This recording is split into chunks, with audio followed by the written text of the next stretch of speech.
Héroes presos políticos, la resistencia desde las cárceles del chavismo. Bicentenario de Bolivia. Maduro llama a reforzar la Unión Latinoamericana. Brasil atento. Anuncia conversaciones con Estados Unidos tras entrada de aranceles de Trump. Hola amigos de Impacto Venezuela, soy Yasmín Velasco y hoy 6 de agosto. Estas son las noticias más destacadas del día en nuestro noticiero estelar. En Venezuela, ser preso político no es solo perder la libertad, es cargar con el peso de un país que resiste. En el sistema chavista, estar tras las rejas por razones políticas significa desafiar el poder absoluto, pagar la osadía de pensar distinto y convertirse, por la fuerza de los hechos, en símbolo de lucha. Así lo recordó María Corina Machado al hablar del año de prisión de la joven María Oropesa, militante de 20 Venezuela, convertida, según sus palabras, en emblema de la lucha de los venezolanos. No es un caso aislado. 807 presos políticos enfrentan hoy aislamiento, enfermedad, tortura y olvido, mientras desde afuera se les empieza a llamar como lo que la mayoría de las personas identifica, héroes. Halim Naim nos cuenta. ¿Qué significa ser un héroe preso del chavismo? Significa haber enfrentado al aparato represivo de un sistema que castiga la disidencia como delito. Significa estar detenido sin juicio, aislado, incomunicado, en condiciones inhumanas y aún así no renunciar a las ideas. Significa que tu única arma es la dignidad. María Oropesa, joven dirigente detenida hace un año tras grabar su propia captura, es uno de esos rostros. Fue valentía pura en vivo y directo. Hoy es firme en prisión. Para muchos, ella representa lo que el poder teme, el coraje civil que sobrevive incluso en una celda. María Corina Machado, líder de la oposición, la recordó y volvió a asomar la palabra héroes para referirse a quienes pagan cárcel por conciencia. Y hoy, presa como está, se ha crecido aún más y se ha convertido en un emblema de la lucha de los venezolanos. Ella, como nuestros cientos y cientos de presos políticos, son héroes, no son víctimas, son grandes héroes. Desde las puertas del Tribunal Supremo, las madres de los presos post-28 de julio gritan lo mismo que el país escucha desde hace años. Nuestros hijos no son terroristas. Con pancartas, vigilias y denuncias, rechazan la criminalización de jóvenes opositores detenidos tras las presidenciales de 2024. Muchos no tienen sentencia, ni contacto con sus familias, ni acceso a la defensa. Aún así, en sus casas se les sigue considerando héroes. El peloteo de una fiscalía para otra y ya han pasado un año, todavía seguimos en la espera de la libertad de todos los muchachos que no son delincuentes, no son terroristas. También dieron libertad a unos muchachos, 75 muchachos de Tocorón, que salieron sin boletas de excarcelación. Hay niños menores de edad todavía recluidos, hay en comandancias todavía personas, hay mucha patología, hay mujeres en las crisaldas y queremos una respuesta. La ONG Foro Penal actualizó las cifras. 807 presos políticos, entre ellos 712 hombres, 95 mujeres y 4 adolescentes. Muchos llevan meses o años sin juicio. Algunos fueron encarcelados tras denunciar fraudes electorales, otros por simplemente manifestar. Pero todos tienen algo en común. El chavismo los encerró y el país los elevó. Son héroes, dice Machado. Héroes sin medalla, sin estatuas, pero con historias que marcarán la memoria de una nación que sigue resistiendo, incluso desde dentro de sus cárceles. Para Impacto Venezuela, Halim Naim. Venezuela conmemoró el bicentenario de la creación de Bolivia con una jornada cargada de simbolismo histórico y reflexiones sobre el papel de América Latina en el presente. Se destacó la importancia de rescatar la memoria insurgente y profundizar la integración regional. Tanto el presidente Nicolás Maduro como el embajador de Bolivia en Venezuela, Sebastián Michel, coincidieron en la necesidad de retomar el legado de los libertadores como guía para la Unión Continental. El reporte con Catherine García. En el contexto del bicentenario de Bolivia, el presidente venezolano Nicolás Maduro destacó la importancia de mantener viva la lucha por la emancipación y la unidad continental. Además, llamó a los pueblos latinoamericanos a fortalecer su conciencia histórica y luchar contra los intentos de dominación externa, posicionando la memoria insurgente como una herramienta fundamental para la transformación social. Bolivia entera sabe que siempre contará con nuestro pueblo, con nuestra revolución, que siempre contará con los hijos e hijas de Bolívar y de Sucre, que las banderas y las tareas que quedaron pendientes en la agenda de Bolívar y Sucre se completarán. Estamos en una nueva era, la era de Bolívar en el siglo XXI. El embajador de Bolivia en Venezuela, Sebastián Michel, reforzó el mensaje integracionista y destacó la necesidad de volver al espíritu de los libertadores. En sus palabras, subrayó que es urgente rescatar la unión de los libertadores de América, señalando que los procesos revolucionarios del continente comparten raíces históricas comunes. Michel llamó a fortalecer los vínculos entre los pueblos en función de una soberanía compartida y una integración solidaria. Juntos, llaneros, altiplánicos, lográbamos de una vez derrotar a todos los imperios. Ya nos habíamos juntado antes en Pichincha, ya habíamos combatido juntos. Los dos grandes libertadores, el más grande de todos, Simón Bolívar, con San Martín, se juntaban en Guayaquil, y un cumaneño, José Antonio de Sucre, se juntaba con un hombre del lago Titicaca, de La Paz, para combatir juntos en Pichincha, y desde entonces no nos hemos separado más. Los bolivianos, cuando tenemos clases en la escuela todos los días, al frente el pizarrón, arribita tenemos 3 cuadritos, al medio el escudo de Bolivia y a los 2 costados Simón Bolívar y José Antonio de Sucre.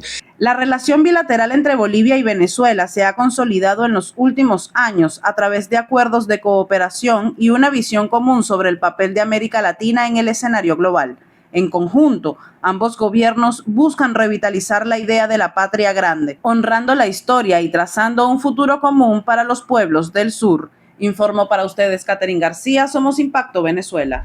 En Curazao, tener pasaporte venezolano puede ser sinónimo de castigo, a pesar de un fallo judicial que prohíbe la detención automática de migrantes. Organismos de derechos humanos denuncian que los venezolanos siguen siendo los más perseguidos, criminalizados y excluidos del acceso al asilo, en una práctica que expone un preocupante trato desigual según la nacionalidad.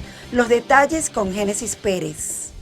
En Curazao, cruzar la frontera sin documentos puede costar la libertad, pero si se es venezolano, el castigo parece ser más severo. Aunque un fallo histórico del Tribunal Conjunto de Justicia declaró ilegal la detención automática de migrantes, Amnistía Internacional advierte que esta práctica aún se aplica de forma desproporcionada contra ciudadanos venezolanos, dejando en evidencia un patrón preocupante de discriminación por nacionalidad. La ONG ha documentado durante años casos de tratos inhumanos, detenciones arbitrarias y negación sistemática del derecho al asilo, particularmente contra migrantes procedentes de Venezuela. A diferencia de otros grupos, los venezolanos suelen ser encarcelados apenas pisan suelo curazoleño, sin acceso real a defensa legal ni a mecanismos de protección internacional. Este trato desigual se agrava ante un vacío legal. Aunque Países Bajos ha firmado la Convención de Ginebra sobre Refugiados, Curazao no lo ha ratificado, lo que deja a muchos en una especie de limbo jurídico. Notoriamente todo esto que estamos viendo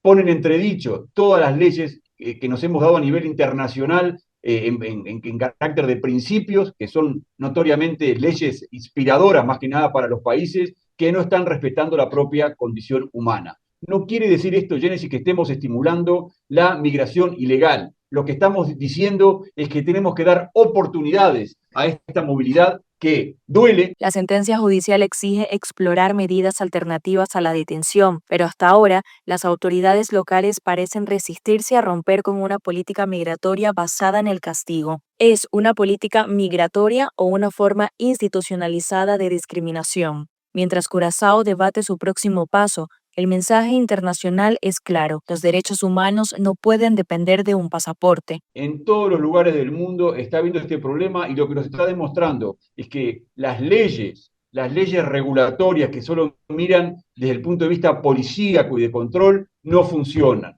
Amnistía Internacional indicó que no se puede seguir aplicando una justicia selectiva donde la nacionalidad determine el trato que recibe un ser humano. El reto no es solo legal, sino ético: transformar un sistema que castiga a quienes huyen del hambre, la represión y la miseria por el simple hecho de haber nacido al otro lado del mar.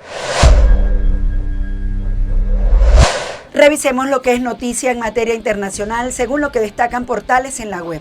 Comenzamos con Impacto Venezuela, que titula lo siguiente: Brasil anuncia conversaciones con Estados Unidos tras entrada en violencia de los aranceles. El gobierno de Brasil, ante la entrada en vigor de un arancel del 50% impuesto por la administración del presidente estadounidense Donald Trump a productos brasileños, ha anunciado su intención de dialogar con la Casa Blanca para buscar un entendimiento. El ministro de Hacienda brasileño, Fernando Haddad, confirmó que sostendrá conversaciones con el secretario del Tesoro estadounidense para abordar la situación, la cual afecta a una parte significativa de las importaciones brasileñas. Por su parte, el mandatario Luis Ignacio Lula da Silva anunciará un plan de apoyo para las empresas afectadas. Este aumento en las tensiones diplomáticas ocurre en un contexto de conflictos políticos en Brasil, especialmente tras la sanción de Estados Unidos a un magistrado brasileño y el reciente arresto domiciliario del expresidente Jair Bolsonaro, un aliado de Trump. Licencia privada de la OFAC restringe el efecto Chevron en la economía venezolana.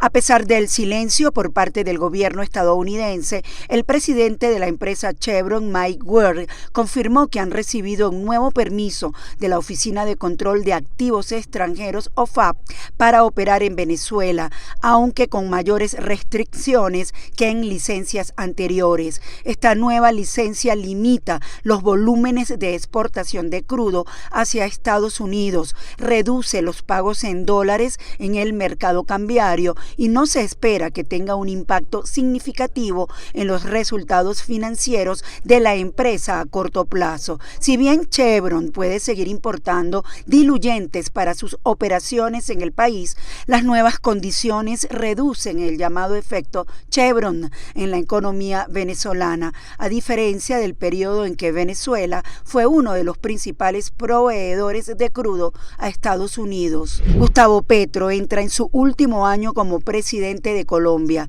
El presidente de Colombia, Gustavo Petro, inicia el último año de su mandato con baja popularidad y enfrentando una parálisis gubernamental, a pesar de haber llegado al poder con promesas de cambio social. Su gobierno se ha visto obstaculizado por conflictos con el Congreso y la falta de avance en reformas clave como la de salud y laboral. Petro atribuye estos problemas a la oligarquía que, según él, le impide gobernar, aunque las encuestas reflejan una alta desaprobación de su gestión. Colombia protestó este martes contra Perú por la soberanía de una isla en la frontera en el río Amazonas, que el gobierno peruano declaró como territorio nacional sin un proceso de mediación entre los países.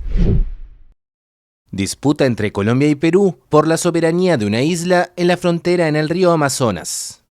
La disminución del caudal en los últimos años provocó cambios geográficos en la zona y acercó la isla de Santa Rosa a la margen colombiana, donde se encuentra la ciudad de Leticia.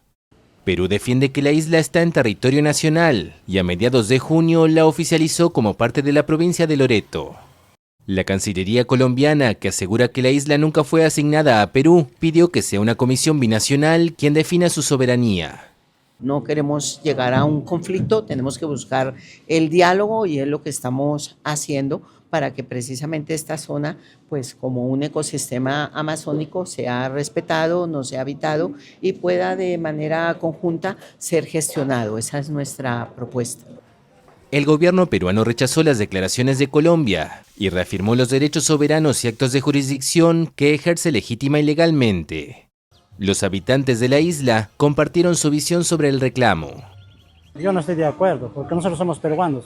Y yo vivo años aquí en este pueblo de Santa Rosa, ¿no? Yo vivo años y hemos crecido aquí, pero nosotros hemos nacido acá y hemos crecido acá. Este es el pulmón del mundo y debemos valorarlo más, ¿no? Yo lo que pido es eso, ya que ya hemos tenido conflictos y no quisiéramos más. Quisiéramos paz, tranquilidad y confraternidad. La tensión diplomática por el territorio arrancó en 2024, ya que los cambios en el caudal amenazan con dejar a Leticia, importante puerto colombiano, sin salida directa al río. Los expertos advierten que se espera que el caudal del río Amazonas siga disminuyendo en los próximos años. Pasamos a revisar los comentarios que nos dejan sobre la pregunta del día de hoy. Cada gramo de oro que sale de Venezuela podría llevar consigo una historia de hambre, violencia, devastación y complicidad. Pero ¿hasta dónde crees que llega la influencia del oro venezolano en la corrupción internacional? Te leemos. La influencia del oro venezolano ha llegado hasta la Corte Internacional de Justicia. El oro venezolano extraído ilegalmente mantiene la corrupción internacional. Y quien paga los platos rotos es el inocente. Amigos, gracias por acompañarnos en este recorrido informativo. Nos vemos mañana en una nueva emisión estelar de Impacto Venezuela. Y como siempre les recuerdo seguirnos en nuestras redes sociales y canal de YouTube.